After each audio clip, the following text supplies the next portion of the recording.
a hearty Startup Turkey welcome.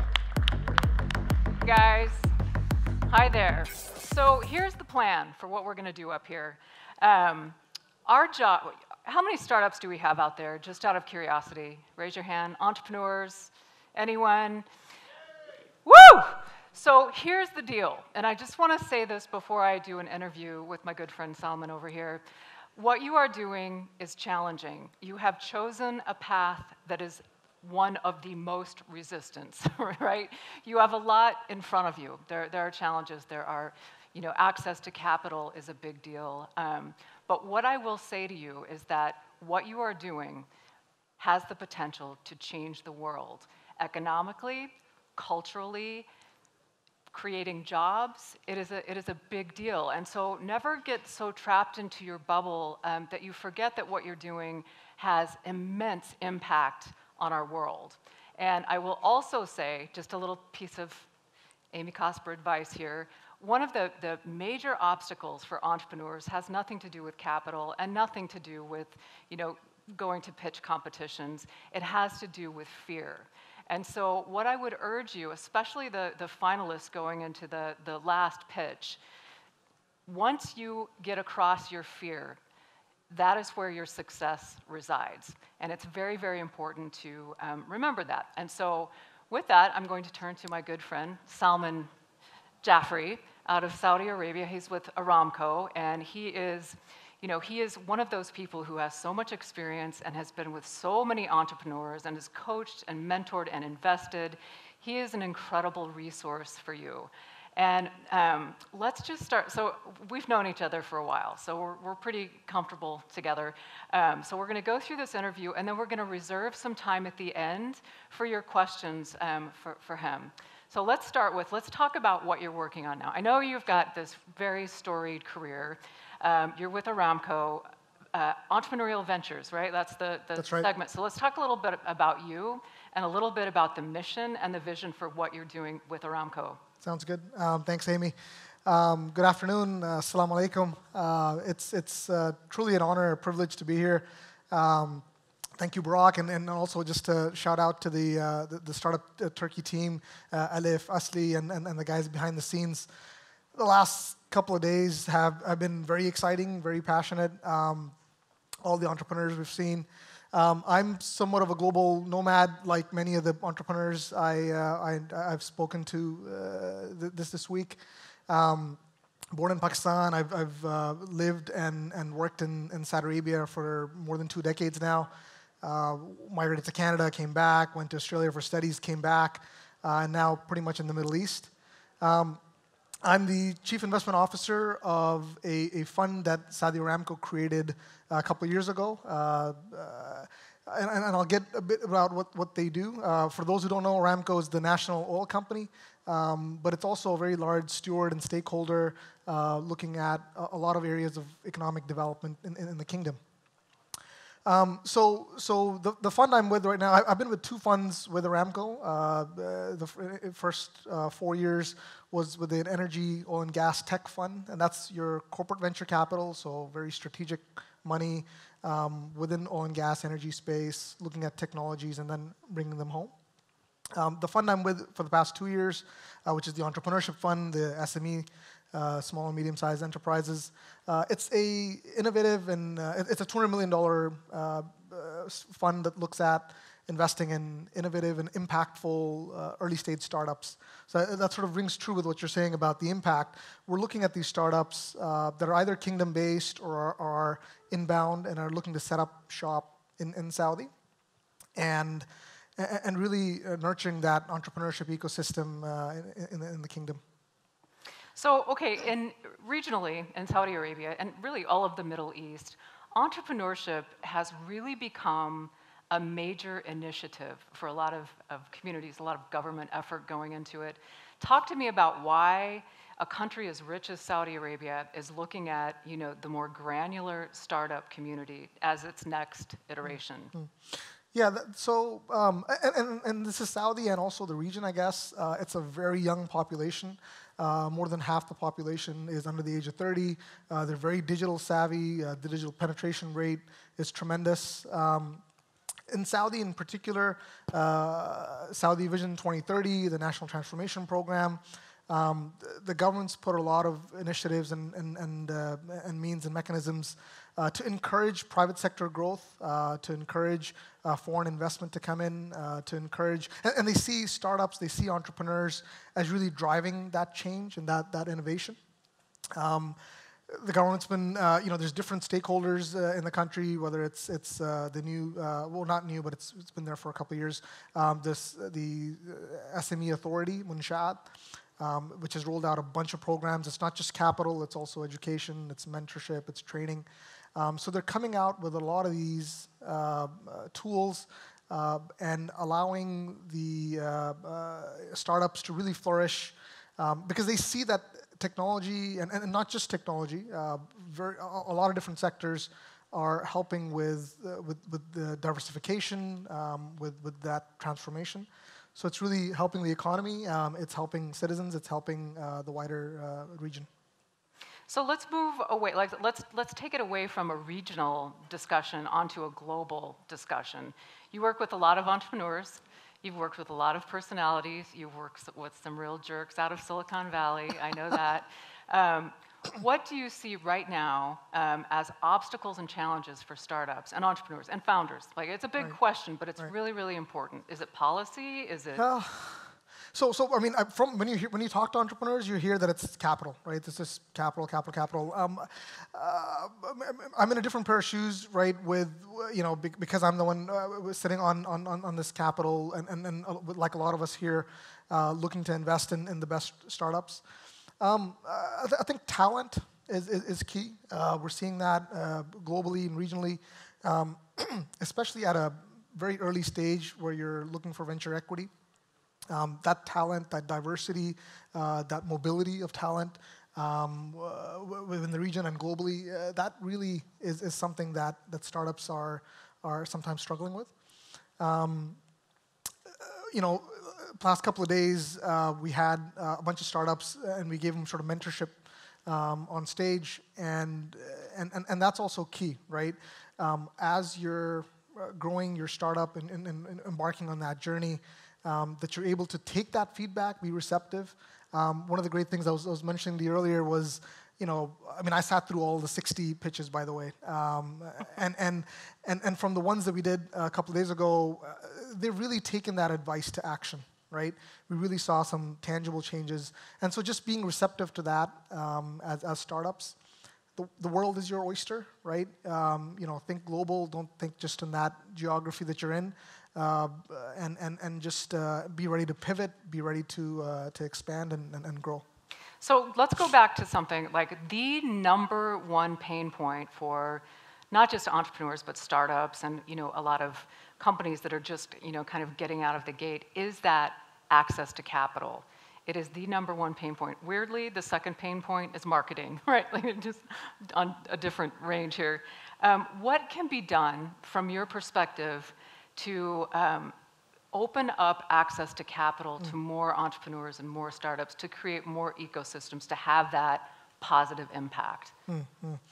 So I'll give you our example, what Aramco did with the fund and the entrepreneurship center. So we started off as an entrepreneurship center. We found that there was a missing middle, right, where banks wouldn't lend to companies, startups with no collateral or no sort of guarantees. So we started off with a loans program, right, giving loans to SMEs, much lower thresholds, non-collateral, not interest-bearing, grace periods, right? So just easing that access to capital. We started an incubation program where we're giving grants as well. So small amounts of money that'll really help you get your feet off the ground, a roof over your head, an incubation space, and then venture equity, right?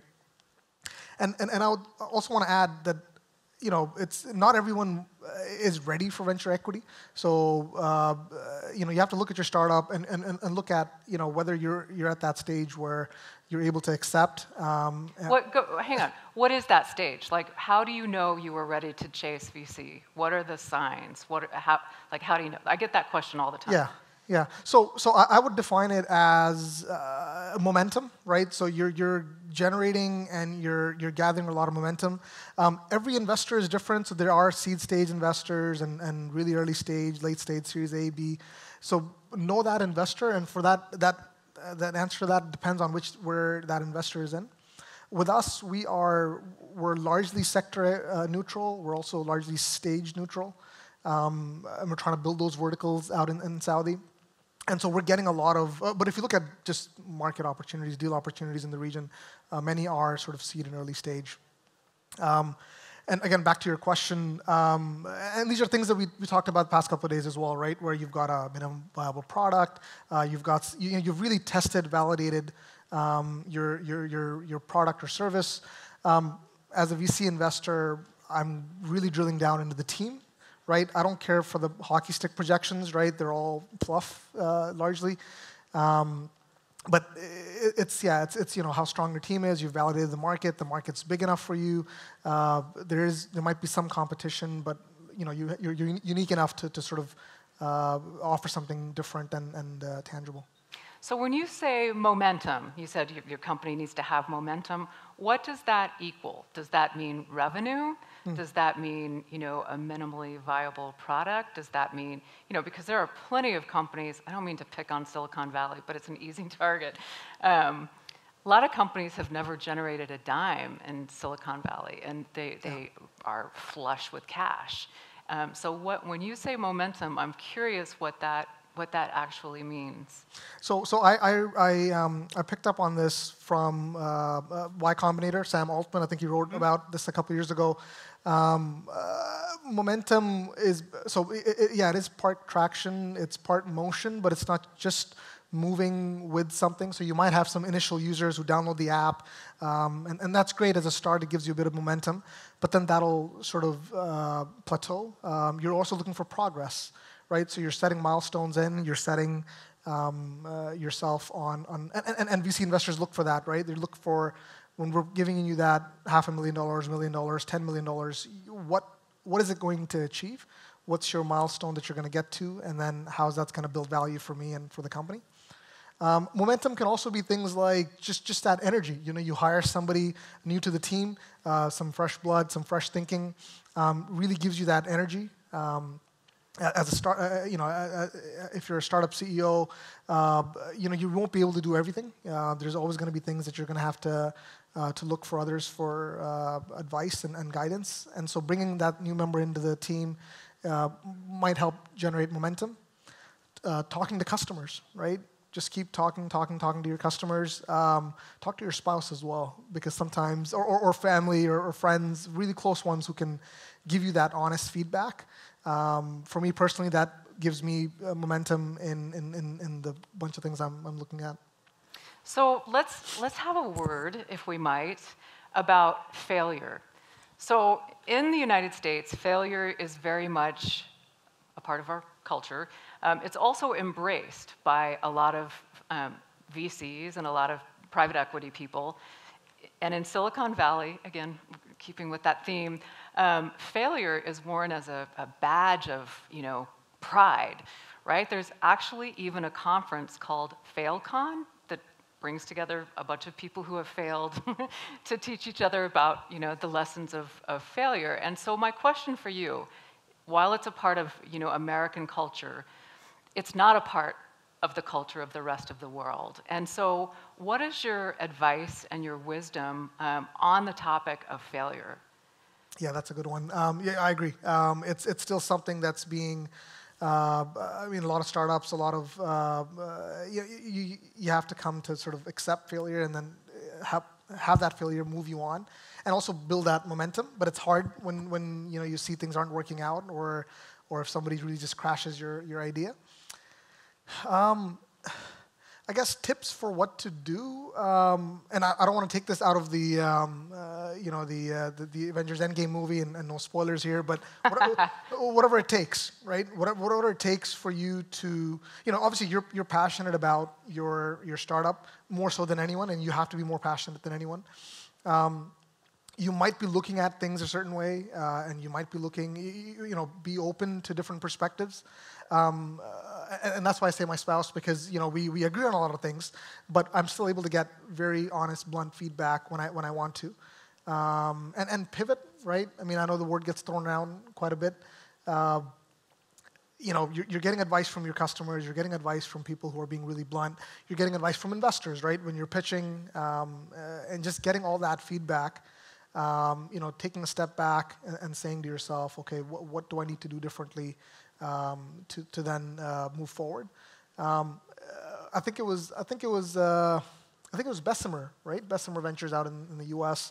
On their website, they have, as an investor, on their website, they have a list of all the deals that that were really successful, when IPO or exit, but then they didn't invest in. They had passed on that deal, right? So just an example from our own, from my hat, where sometimes we've been able to pass on deals.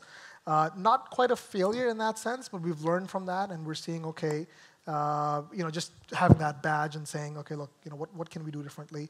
And that goes for startups as well.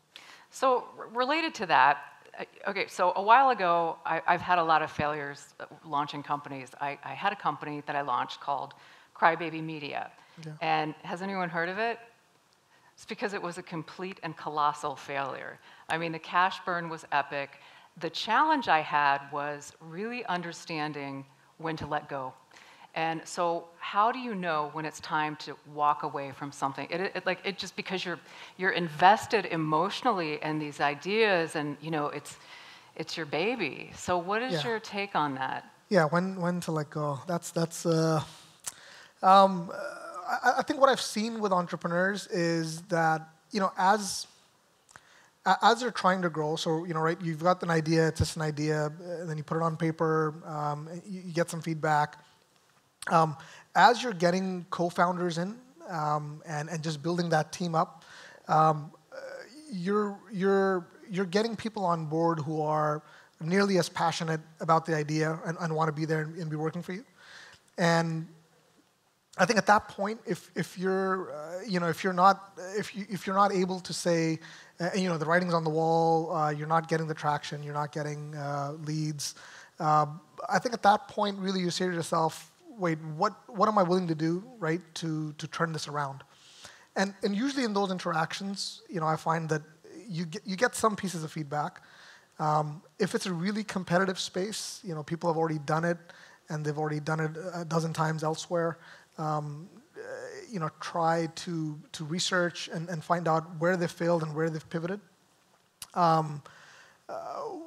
In Saudi in particular, we're seeing quite a few startups which are sort of copying business models and sort of startup ideas and putting a local flavor to it, which is a great thing, by the way. It's not at all, you're putting that local twist and being able to cater to that local market.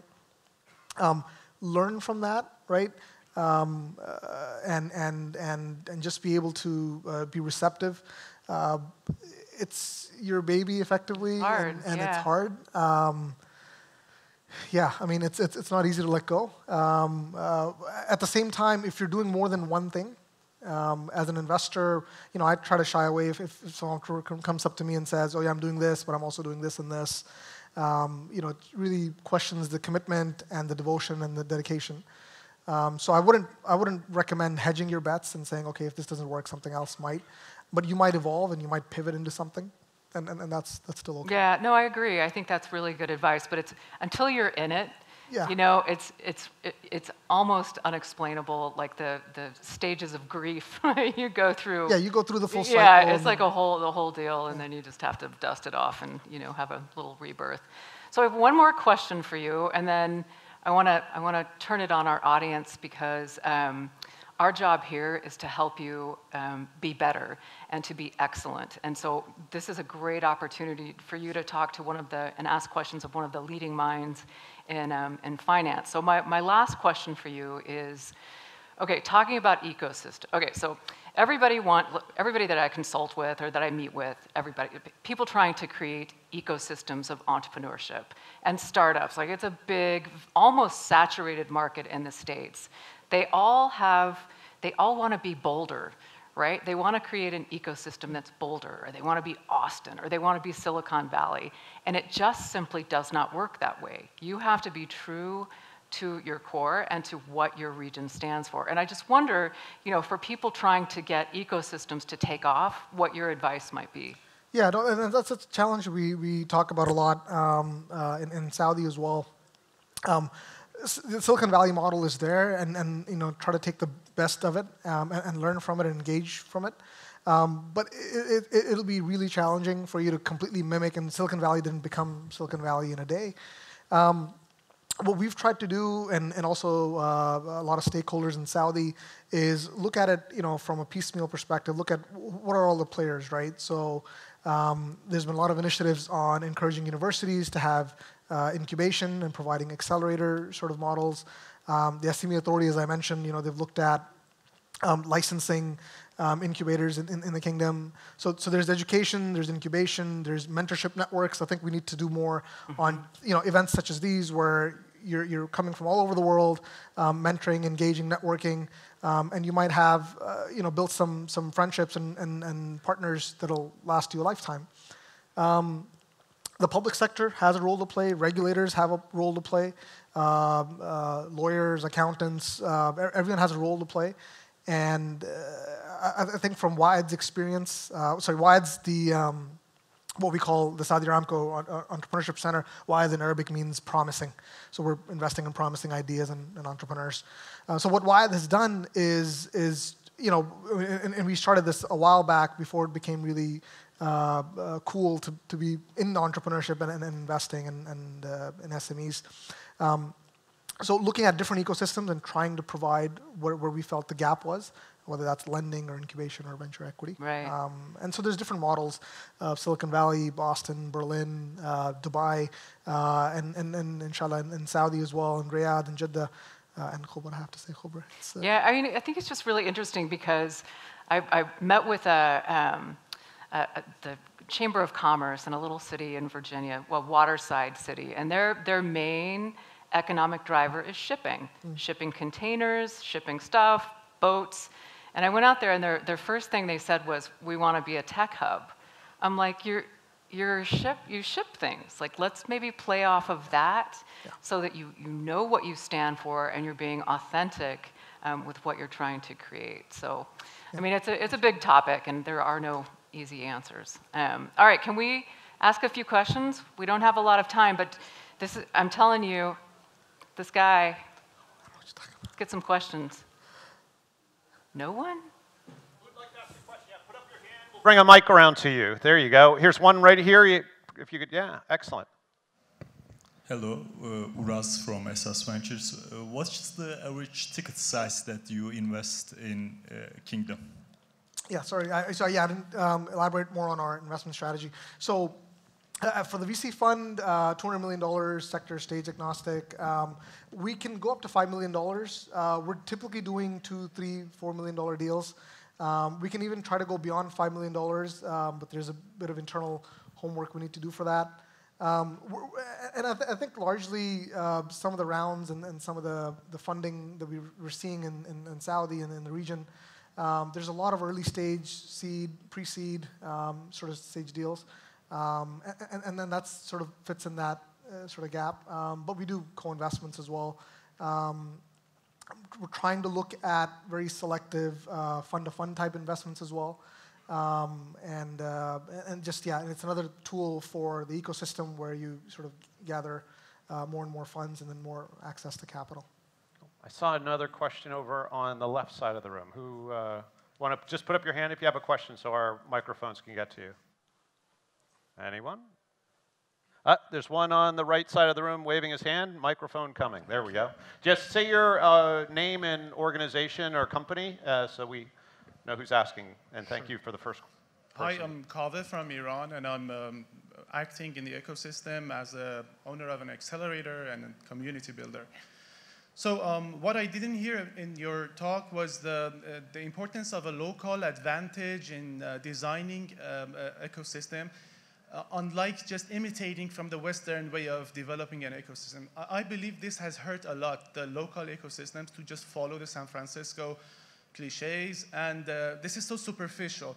How did you find the Saudi way of localizing the ecosystem? Great question. Yeah, that's a good question. Maybe I'll split that into two parts. So Aramco, oil and gas, Saudi, right? So there's a lot of experience and excellence around sort of the oil and gas, chemicals, energy. And so Aramco also has this program, just as one example, where it's called ICTVA, In-Kingdom Total Value Add. And they're trying to support SMEs in that space to localize both within the kingdom and outside, and using that strength. So they've created this new, they've launched this new King Salman energy park where you could, if you're an SME that are supplying or in that supply chain for oil and gas and tech, that you can localize, you can manufacture, you'd get some government initiatives, some investment support. And that's just one example that, you're good at that, right? And how you can encourage startups to grow in that space. They're planning to have 70% localized manufacturing by 2030, and it's just one example of how corporations can do that. Another way to localize is like as Amy said, trying to focus on what you're good at, and what your niche advantage is. Some of the startups we're seeing that are pitching to us out in the Eastern Province versus the Western Province in Jeddah versus Riyadh, we're definitely seeing startups looking at things that are good in that, just even within that city. So we have millions of people visiting Jeddah and Mecca during Ramadan and during Hajj and throughout the year. And so there's startups that are coming out that are making things easier for example, the pilgrims, and making things easy for just a lot of tourists coming in that influx in that short amount of time. So yeah, these are just small examples that they're trying to do. We still have a long way to go, but that's one way to look at the ecosystem. Perfect. Probably time for one long question or two short questions. We prefer two short. So anyone else? Who else has a question? One right in the middle here, please. Anyone that can rap, that would be a lot of fun too. So whatever you got. So name, organization would be great. I'm Kais from AdInject Singapore. I'd like to ask you one question that, is there any particular sector that you're focusing on investing? Okay, thank you. So we're intentionally at the moment sector neutral, and that's because we really want to be an open door for a lot of the entrepreneurs and startups coming out of Saudi. Our portfolio at the moment is largely tech-based, and that's really driven by the innovation that we're seeing. We're trying to look at impactful startups and also innovative startups.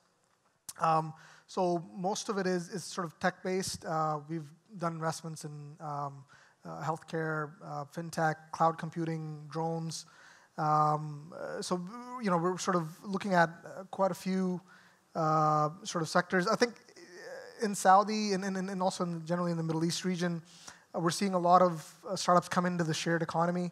Uber for XYZ. We're seeing e-commerce. We're seeing logistics. With we've got ports, and so that's another space that we're looking at. Just last week, we had a major conference on finance, on the banking and finance, and fintech, blockchain. We've had recently the two first homegrown Saudi peer-to-peer lending, crowdfunding. So these types of startups where you're also helping the ecosystem, having that impact and that investment. Can I just add something to that? I mean, I agree with everything you're saying.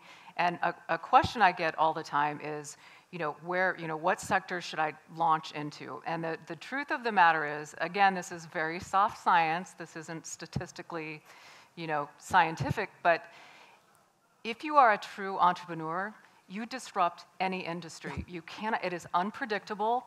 It is. Look at Uber. Who saw that coming? Who saw the shared economy? Like, you create things where there wasn't anything before. And so, even though, like, as an investor, it's very important for you to kind of track the trends and the sectors, it's impossible to say what's going to be the next big sector. I mean, it's just utterly impossible. Absolutely. So, Amy, we have time for maybe a wrap-up thought, or do we want to see if there's one super quick question? I mean, it will have to be like nanosecond. It might be. Do you want to just give us a last thought? Is that? Yeah. No. Thank you very much for listening to us and listening to Salman and take his advice. He's very, for being so young, he's very well networked. And the other thing, a thought that I want to leave you with, like I'm playing the Oprah Winfrey character up here, but in a world that is increasingly divided by many different topics, entrepreneurship and startups are a unifying force. And what you are doing, even though you're in your silo and you're in your incubators and accelerators, it is unifying. Everybody can get behind the whole concept of entrepreneurship, and I deeply, deeply believe that. So thank you so much for your time. No, Always thank a pleasure. you for having me. And again, all the startups, all the best. You'll do great, and obviously, most importantly, the exposure and the advice and the mentorship.